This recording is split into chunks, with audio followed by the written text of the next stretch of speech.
திருப்பள்ளியின் கருத்துக்கள் நன்றியாக ஜோனித்தார் ஜோனஸ் பால் தனது 12வது ஆண்டு பிறந்த நாளை கொண்டாடுகின்றார். அந்தோனி தாசர் பிறந்த நாளை குறித்து இறைவனுக்கு நன்றியாக இருக்கின்றார். மரித்த சாம்சன் ஜெயமேரி, அருட்தந்தை ஜோசப் பிரகாம், யுதிராய் பிலிப் மற்றும் அருட்தந்தை கிளமன் பிராங்க், அருட்தந்தை மரிய ஜோசப், சந்தியா வணக்கம், கிறிஸ்டோபர் மனோகர், ஏசுதாஸ், ஆக்னேஸ் ஜூலியனா, மாசி ஜோசப், ஜே விக்டர், மார்க்கெட் இவர்களுடைய ஆண்களை பாட்டுக்காக கொடுக்கப்படுகிறது. இவரோடு சேர்ந்து நம்முடைய கொண்டாடுகளில் விண்ணப்பனை என்னுடைய திருப்பாத்திரம் வைத்து கொண்டாடும். தந்தை மகன் தூயாகியார் பெயராதே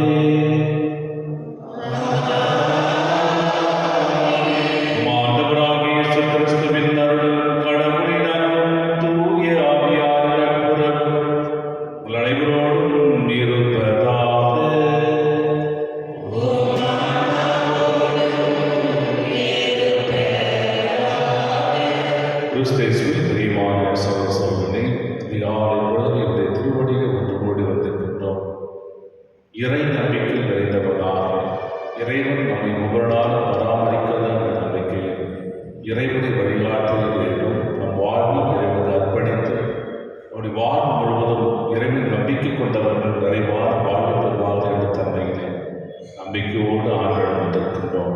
அதே நம்பிக்கை தான் ரட்சித வாசகத்தில் ஒரு பெண் தன்னுடைய நம்பிக்கையை ஆண்டவன் வெளிப்படுத்துகின்றார்.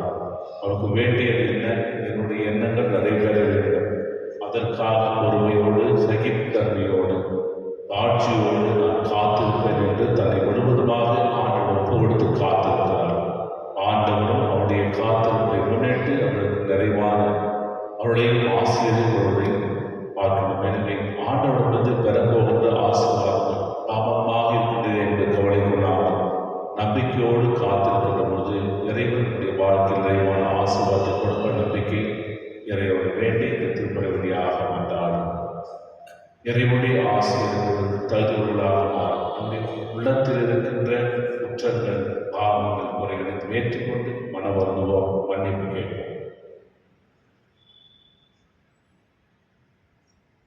எல்லா இறைவனும்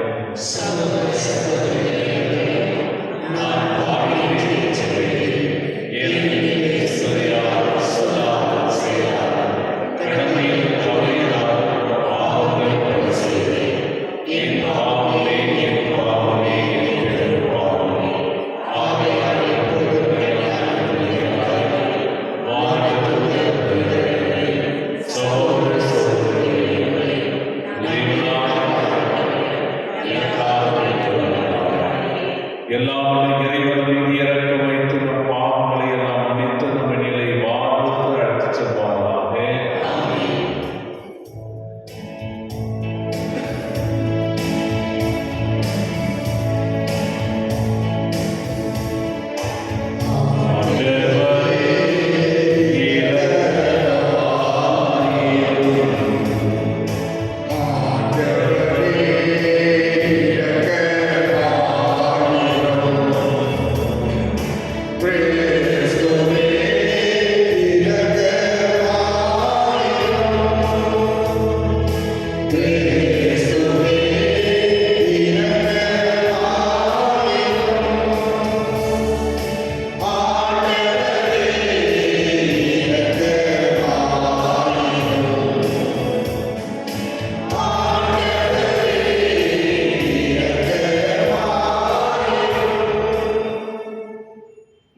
இறைவாக்கினர் எரேமியா நூலிலிருந்து வாசகம்.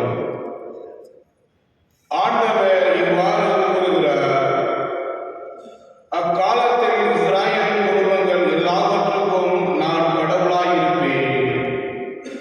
அவர்கள் என் மக்களாயிருப்பார்கள். ஆண்டவர் கூறுவது இதுவே: வாளுக்கு தப்பிப் பிழைத்த மக்கள் பாலைநிலத்தில் என் அருளை கண்டடைந்தனர்.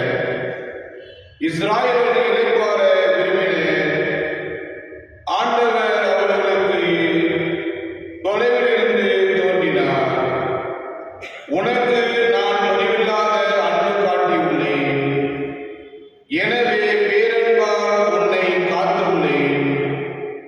கன்னி பெண்ணாகிய இஸ்ராயேலே, உன்னை நான் மீண்டும் கட்டி எழுப்புவேன். நீயும் கட்டி எழுப்பப்படுவாய். மீண்டும் உன் மேலத்தாளங்களை நீ எடுத்துக் கொள்வாய். மகிழ்ச்சித்தோர் போல நடனம் ஆடிக்கொண்டு நீ வெளியேறுவாய். சமாரியாவின் மலைகள் மேல் திராட்சை தோட்டங்களை நீ மீண்டும் அமைப்பாய். தோட்டக்காரர் பயிரிட்டு விளைச்சலை உண்டு மகிழ்வர்.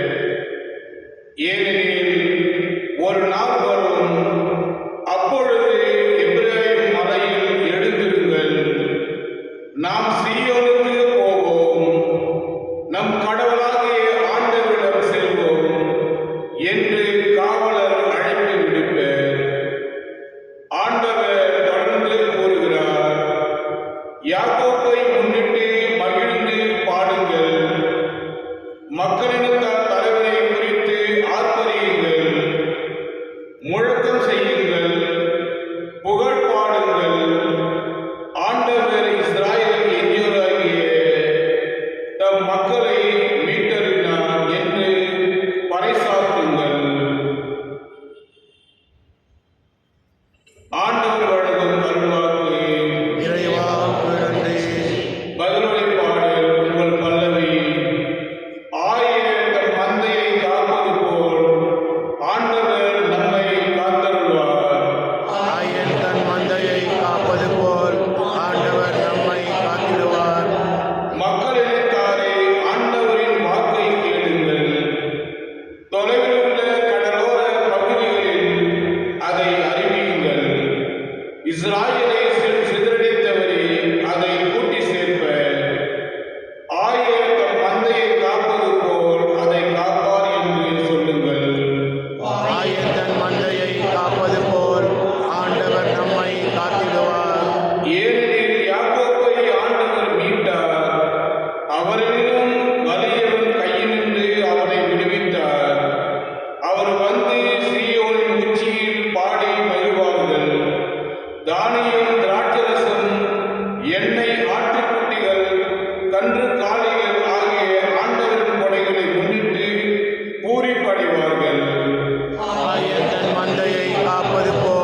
ஆண்டவர் உங்களோடு இருப்பாராக. உம் ஆன்மாவோடும் இருப்பாராக. மத்தேயுடைய பரிசுத்த நற்செய்தியிலிருந்து வாசகம். ஆண்டவரே, மாட்சி உமக்கே. அதிகாரம் 15 இறை வசனங்கள் 21 28 முடிய. அக்காலத்தில் தீர், சீதோன் ஆகிய பகுதிகளை நோக்கி சென்றார். அவற்றின் எல்லை பகுதியில் வாழ்ந்து வந்த கானானிய பெண் ஒருவர் அவரிடம் வந்து, ஐயா, தாழ்வின் மகனை எனக்கு இறங்கும், என் மகன் பேய் பிடித்து கொடுமைக்குள்ளாகியிருக்கிறான் என கதறினார். ஆனால் இயேசு அவரிடம் ஒரு வார்த்தை கூட மறுமொழியாக சொல்லவில்லை. சீடர்கள் அவரை அணுகி, நமக்கு பின்னால் கத்திக் கொண்டு வருகிறாரே, இவரை அனுப்பிவிடும் என வேண்டினர். அவரோ மறுமொழியாக, இஸ்ரேல் குலத்தாரும் காணாமல் போன ஆடுகளாய் இருப்போரிடமே நான் அனுப்பப்பட்டேன் என்றார். ஆனால் அப்பெண் அவர் முன் வந்து பணிந்து, ஐயா, எனக்கு உதவியருடன் என்றார். அவர் மறுமொழியாக, பிள்ளைகளுக்குரிய உணவை எடுத்து நாய்க்குட்டிகளுக்கு போடுவது முறையல்ல என்றார். உடனே அப்பெண், ஆம் ஐயா, ஆனாலும் தங்கள் உரிமையாளரின் மேசையிலிருந்து விழும் சிறு துண்டுகளை நாய்க்குட்டிகள் தின்னுமே என்றார். இயேசு மறுமொழியாக, அம்மா, ஒரு நம்பிக்கை பெரிது, நீர் விரும்பியவாறு உனக்கு நிகழ்த்தும் என்று அவரிடம் கூறினார். அந்நேரம் அவர் மகளின் பின் நீங்கியது. இது கிறிஸ்துவுடன் வாழ்தரும் நற்செய்தி. கிறிஸ்துவே, உமக்கு புகழ். கிறிஸ்துவின் பிரியமான சகோதர சகோதரிகளே, கடவுளுடைய இரக்கம் அதிமிக பெரியது. எத்தனை வரை நாம் கடவுள் விட்டு பிரிந்து போனாலும் அவருடைய அன்பு பரிவு எப்பொழுது நம்மை காத்து கொண்டிருக்கின்றது. அதனால்தான் அவருடைய உடன்படிக்கை, நீங்கள் என் மக்களாயிருப்பீர்கள், நானும் கடவுளாயிருப்பேன் என்று இறைவாக்குடைய வாக்குத்தத்தத்தில் உடன்படிக்கை ஏற்படுத்தியிருக்கிறார். இவ்வாறு உடன்படிக்கை ஏற்படுத்திய இறைவன் அவருடைய அன்பை குறைவாமல் மக்களிடையே அவருடைய பிரசனத்தின் வழியாக ஆட்கொண்டுதான் இருக்கிறார். தாய் தன் மகனுக்கு பால் கொடுக்க மறந்தால் கருத்தாங்கினவள் தன்னுடைய குழந்தைக்கு இரக்கம் காட்டாது இருப்பாரோ என்ற ஆண்டவருடைய வார்த்தைக்கு அன்பினுடைய அளவுக்கு எல்லையே இல்லை என்று சொல்லலாம். அந்த அளவுக்கு மக்களை அதிகமாக அன்பு செய்கிற தேவனிடமிருந்து இன்றைய நவீன காலத்திலே நாம் ஒதுங்கி போய் கொண்டே இருப்பதை பார்க்கிறோம். நம்முடைய மனநிலை எப்பொழுதுமே மனிதனுடைய மனநிலை அன்றே எனக்கு கிடைத்துவிட வேண்டும் என்ற ஒரு ஆசை, எதை நினைத்தாலும் உடனே சாதிக்க வேண்டும் என்ற ஆசை, நான் நினைத்ததெல்லாம் எனக்கு நடக்க வேண்டும் என்ற ஒரு ஆசை. நடந்துவிட்டால் கடவுள் இருக்கிறார், நடக்கவில்லை என்றால் கடவுள் இல்லை என்று சொல்லுவாங்க. ஏடிஎம் ஒரு வாழ்க்கை, கார்டு விட்ட உடனே பணம் வர மாதிரி இருக்கு, இல்லாவிட்டால் நம்முடைய மனம் சோர்ந்து போகும் நிலையில் தள்ளப்படுகிறது. ஆனால் கடவுளிலிருந்து பெறுகின்ற வரங்களுக்கு நாம் காத்திருக்க வேண்டும் என நற்செய்தி வாசகம் சொல்கிறார். கடவுள் ஒவ்வொருவருக்கும் நிறைவான அருளையும் ஆசிரியம் கொள்கிறார். அந்த நிறைவான வரங்களை பெறுவதற்கு நாம் காத்து கொண்டிருக்க வேண்டும். உடனே கிடையாது. நம்முடைய தேவைகளை அறிந்த தேவன், நம்முடைய வாழ்க்கையின் பல்வேறு பயன்களை அறிந்த தேவன் அன்றன்றும் நமக்கு படியெடுத்துக் கொண்டேதான் இருக்கின்றார். ஆனால் எப்பொழுது எது தருவார் என்று தெரியாது. ஆனால் மனிதனுடைய முற்போக்கு எண்ணமானது எல்லாம் உடனே கிடைத்துவிட வேண்டும் என்ற ஆசை. யூதர்கள் தங்கள் வாழ்விலே இறைவன் நமக்கு மட்டுமே நலன்களை அருள வேண்டும் என்று ஆசைப்படுகின்ற யூதர்கள் உலகத்தில் பிறந்த ஆண்டவராகிய இயேசு கிறிஸ்து அவருடைய பணியை தேர்ந்தெடுக்கப்பட்ட மக்களுக்கு மட்டுமே பணி செய்யும் என்ற தன்மையிலே அவர் மனிதனாக பிறந்த இஸ்ராயல் மக்கள் உலகத்திற்காக வந்திருக்கிற ஒரு உறவு இருந்தாலும், ஆனால் உலக மக்கள் உறவினத்தாராக மாறியிருக்கிறார். யூதர்கள் அதிகமாக கானானிய யூத குலத்திலிருந்தும் கானானிய குலத்தின் இனத்திலும் சமாரிய இனத்திலும் மாறுபட்டவர்களாக விரோதத்தன்மையுடையவர்களாக இருக்கின்றார். கானானியனும் அந்த சமாரியன், ரெண்டு பேரும் யூதர்கள் பிடிக்காது. யூதர்கள் அவர்கள் கண்ணாடி பிடிக்கும். பெண் கொடுப்பதும் கிடையாது, பெண் எடுப்பதும் கிடையாது. அத்தகைய தண்ணீரை வாழ்ந்தவர். ஆனால் இன்று ஆண்டவர் இயேசுவிடம் ஐயா தாவீது மகனே என்று ஒரு குரல் எழுப்புகின்ற பொழுது அவர் புறநகத்தை சார்ந்த கானானிய பெண்ணாக இருக்கின்றார். பிறருக்கு உதவி செய்யும், பிறருக்கு ஆண்டவர் உதவி செய்வார். இருப்பினும் யூதர் குலத்தில் பிறந்த ஆண்டவராக இயேசு கிறிஸ்து அந்த புறவிடத்தார் பெண்ணுக்கு உதவி செய்ய வேண்டும், வேண்டுமா வேண்டாமா என்று சிந்திக்கின்ற அளவுக்கு காத்து கொண்டிருக்கின்றார்.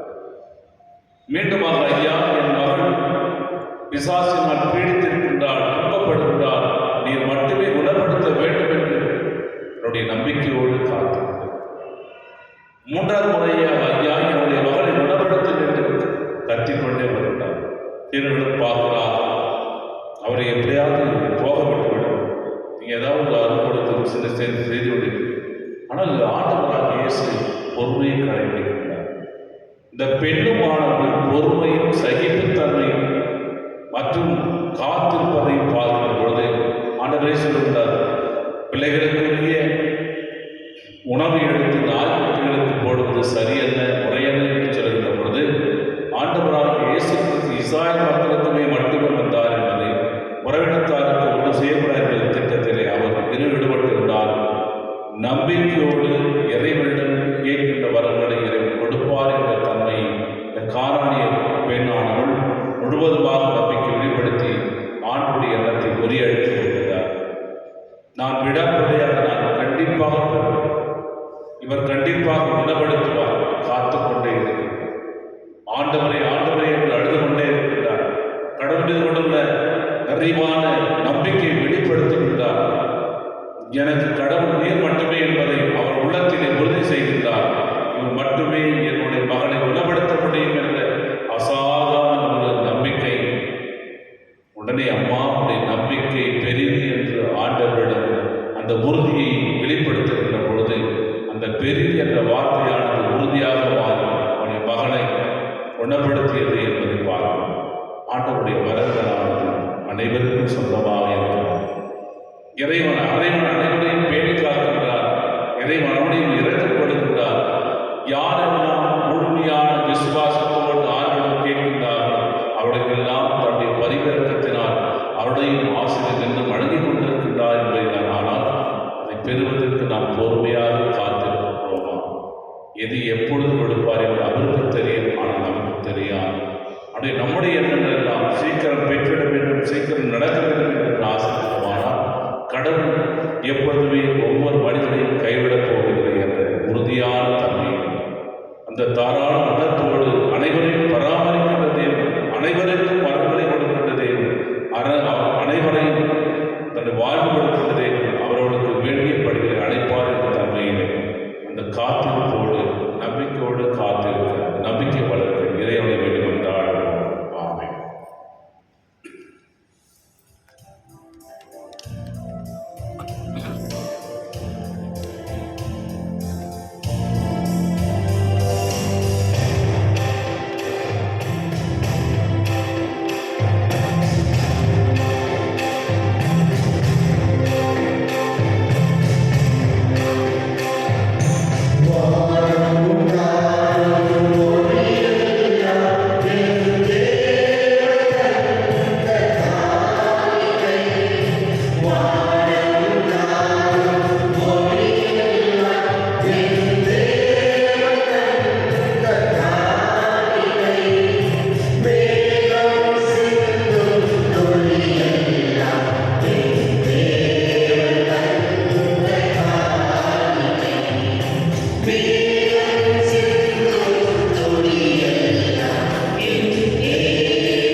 சகோதர சகோதரி, என்னோட திருமணமானவரே, எல்லாம் தந்தையாக இறைவனுக்கு ஏற்றதாகபடி மன்றாடுங்கள்.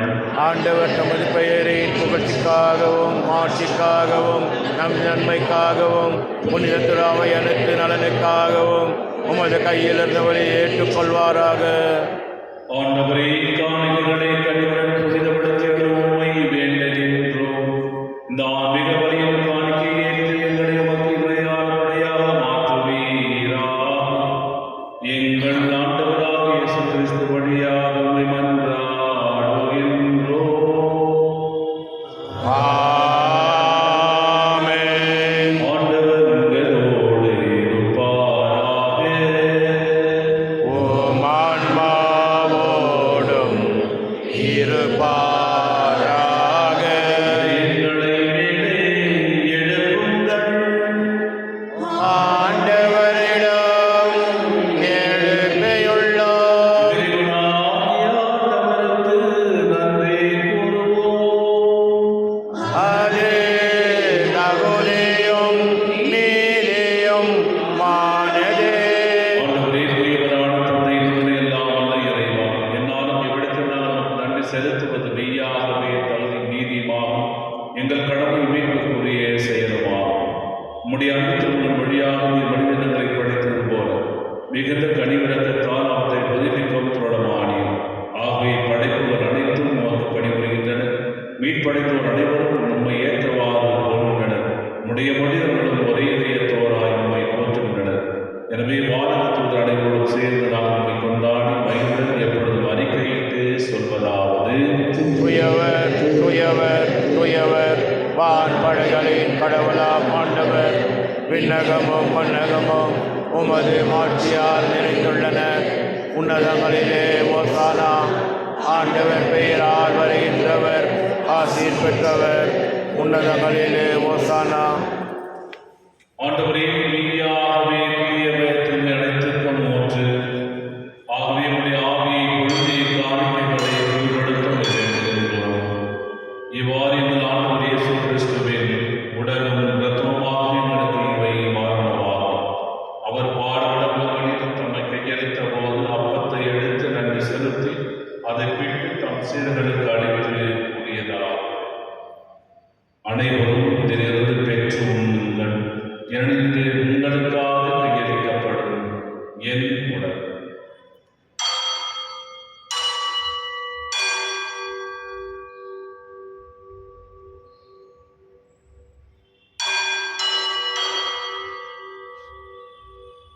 அவ்வண்ணமே இரவு விருந்தை அருந்திய கிண்ணத்தையும் எடுத்து பின் நமக்கு நன்றி கூறி தம் சீடர்களுக்கு அளித்து அவர் கூறியதாகும்: அனைவரும் இதிலிருந்து பெற்று பருகுங்கள். ஏனெனில் இது புதிய நிலையான உடன்படிக்கை புரிந்த அர்த்தத்தின் கிண்ணம். இது பாவ மன்னிப்புக்கென்று உங்களுக்காகவும் பலருக்காகவும் சொல்லப்படும். இதை என் நினைவாக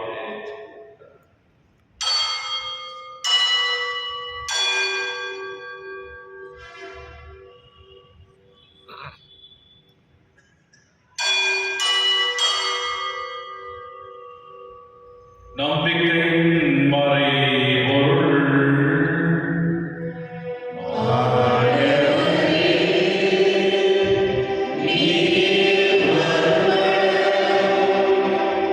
உமது இறப்பினை அறிக்கையிடுகின்றோம்.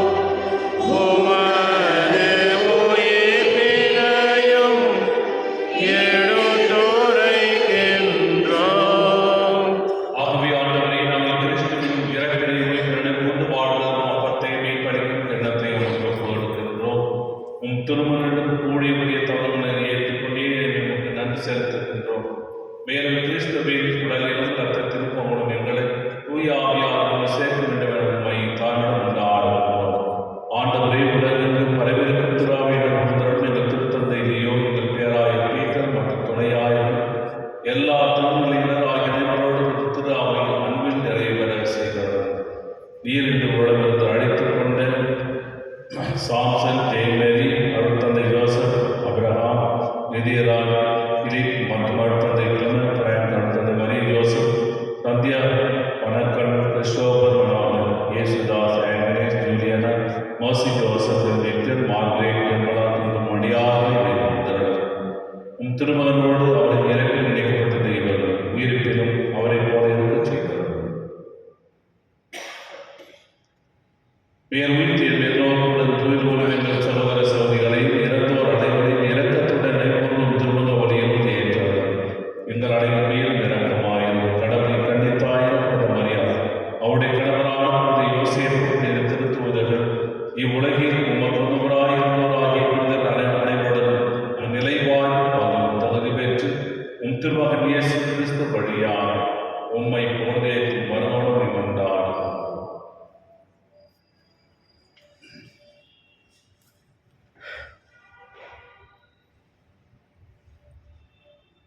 இவர் வழியாக இவரோடு இவர் எல்லாம் வல்ல இறைவனாகிய தந்தையே தூய ஆவியாரின் ஒன்றிப்பில் எல்லா புகழும் மாட்சியும் என்றென்றும் உமக்கு உரியதே.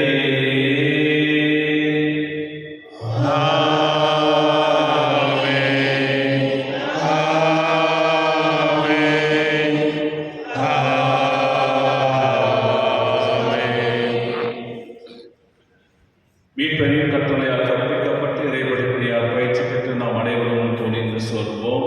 விண்ணுலகில் எங்கள் தந்தையே, உமது பெயர் தூயதென போற்ற பெறுக, உமது ஆட்சி வருக, உமது திருவுளம் விண்ணுலகில் நிறைவேறுவது போல மண்ணுலகிலும் நிறைவேறுக. எங்கள் அன்றாட உணவை இன்று எங்களுக்கு தாரும். எங்களுக்கு எதிராக குற்றம் செய்வோரை நாங்கள் மன்னிப்பது போல எங்கள் குற்றங்களை மன்னியும். எங்களை சோதனைக்கு உட்படுத்தாதேயும், தீமையிலிருந்து எங்களை விடுவித்தள்ளும். ஆண்டவரே, தீமை அனைத்திலிருந்து எங்களை விடுவித்து எங்கள் வாழ்நாளில் அமைதியை கழிவுடலை கொண்டாடுகிறோம். ஒரு இரக்கத்தின் உண்மையான பாவத்திலிருந்து ஏற்படும் விடுதலை பெற்று யாரொரு கலக்கமுமின்றி நலமாயிருக்குமா நாங்கள் எதிர்நோக்கியிருக்கும் பேன்பத்திற்காகவும் என் மீட்பராகிய இயேசு கிறிஸ்துவின் வருகைக்காகவும் காத்திருக்கின்றோம். ஏனெனில் ஆட்சியும் வல்லமையும் மாட்சியும் என்றென்று உமது. ஆண்டவரே இயேசு கிறிஸ்துவை அமைதியை உங்களுக்கு விட்டுச் செல்கின்றேன், என் அமைதியை உங்களுக்கு அளிக்கிறேன் திருத்துதல் வந்தீர். எங்கள் பாவங்களையும் பாராமல் முத்திராவின் நம்பிக்கையை கண்டு உமது திருமணத்திற்கு ஏற்பதற்கு அமைதியையும் ஒற்றுமையும் அளித்திருவீராக. என்றென்று வாழ்ந்து ஆட்சி செய்கின்றவர் நீரே. ஆமென். ஆண்டவருடைய அமைதி அனைவரோடும் இருப்பதாக, ஆன்மாவோடும் இருப்பதாக.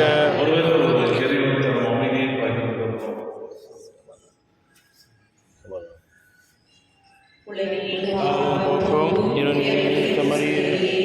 எம்மேல் இரக்கமையும் உலகின் பாவம் போக்கும் இறைவனின் சமரியே. எம்மேல் இரக்கமையும் உலகின் பாவம் போக்கும் இறைவனின் சமரியே. எமக்கு அமைதி அருளும்.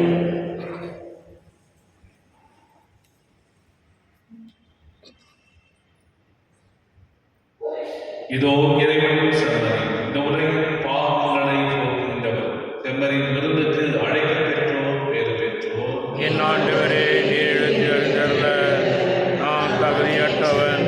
ஆனால் ஒரு வார்த்தை மட்டும் சொல்லி அல்லும், எனது ஆன்மா நலமடையும். கிறிஸ்துவின் உடலும் தினத்தும் அவனை பார்த்து நிறைவாக அளிப்பதாக. ஆமென்.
நன்மை நாடும் எல்லோரும்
மன்றாடுவோம்.